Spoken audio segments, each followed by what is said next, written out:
Salut l'électricien, électrotechnicien, le débutant, bienvenue sur ma chaîne câblage industriel et domestique. Si tu es nouveau, abonne-toi pour recevoir la notification de la prochaine vidéo.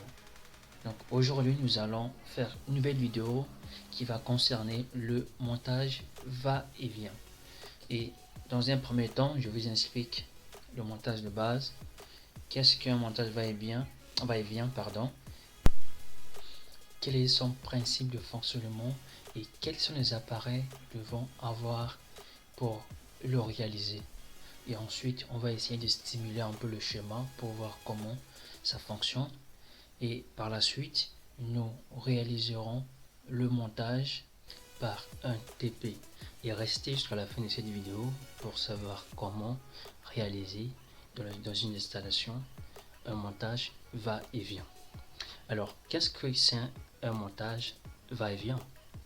Le montage va-et-vient, c'est un montage qui nous permet de commander un ou plusieurs lampes ou encore points lumineux à partir de deux points de commande.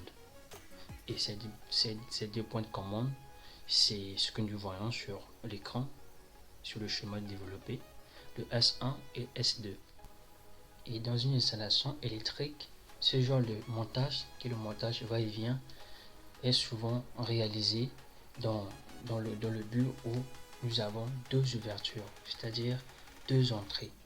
Une chambre, ça peut être une chambre, un salon, qui va nous permettre d'allumer nos lampes à partir de deux endroits. Bon, le schéma architectural que nous donne l'architecte, qui est le schéma, qui est le cahier de charge, qui va nous permettre de réaliser ce montage que le montage va-et-vient. Donc c'est à partir de ce plan architectural que nous donne l'architecte qui va nous permettre de faire un cahier de charges et déterminer les appareils qu'il faut pour réaliser ce montage que le montage va-et-vient. Dans le montage, sur le montage, on a le montage développé. Et dans le montage développé, on a les éléments qu'il nous faut pour pouvoir réaliser ce montage. Donc d'abord, nous avons le S1 et S2 qui représentent les deux contacts qui va nous permettre de faire l'inverse des deux lampes. Et c'est ça qui va nous permettre d'allumer et d'éteindre à partir de deux points de commande différentes.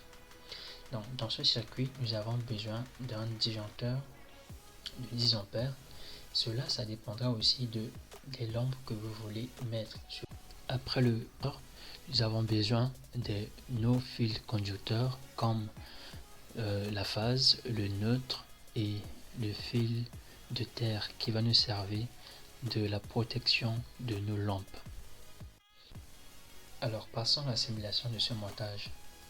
Alors une fois que ce montage est bien réalisé, bien câblé, nous venons au niveau du disjoncteur, que nous allons activer notre disjoncteur et laisser passer le courant jusqu'au niveau de notre S1 qui est le bande principal, et nous allons allumer S1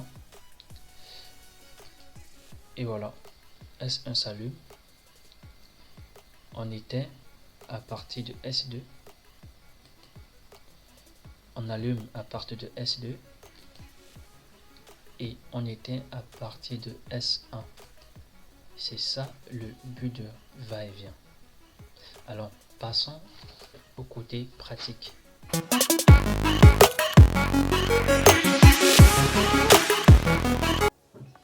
Donc pour commencer, nous allons ramener notre phase et neutre qui nous sert d'alimentation, qui vient directement du moduleur dans le boîtier.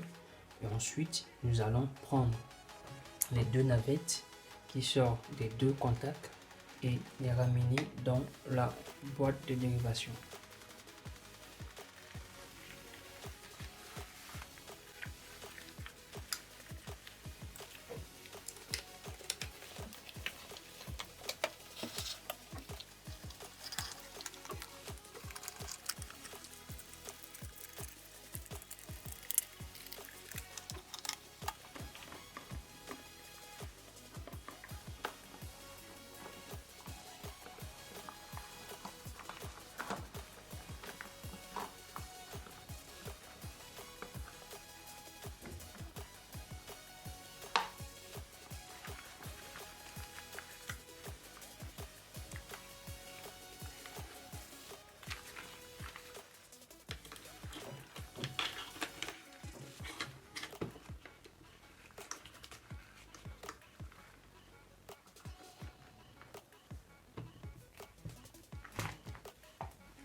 Voilà, nous avons ramené tous les fils à l'intérieur. Donc pour les contacts, on va juste connecter les deux navettes là avec l'autre navette de l'autre côté. Voilà ce que nous avons fait.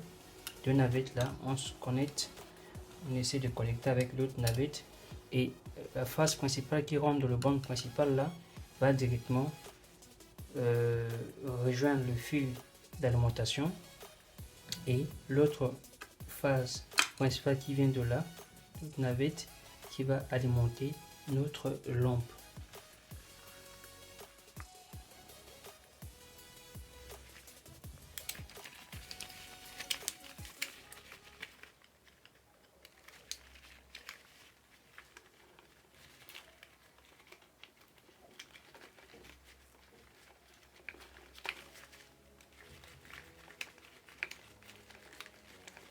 C'est le neutre là qui vient de l'alimentation plus les neutres de ces deux lampes que nous mettons ensemble dans le domino.